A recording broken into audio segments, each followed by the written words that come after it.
नमस्तुते त्रिशूलचन्द्राहीधरे महावृषभवाहिनी माहेश्वरी स्वरूपेण नारायणी नमस्तुते मयूरकुक्कुटवृते महाशक्तिधरे नघे कौमारी रूपसंस्थाने नारायणी नमस्तुते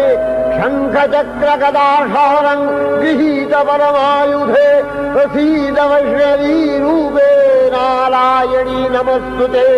गृहीतोग्रमहाचक्रे दंश्यध्रीतवसुन्दरे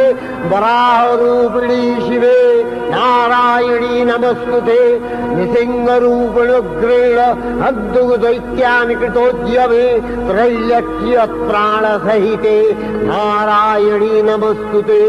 किरीटिनि महावज्रे सहस्रनयनोज्ज्वले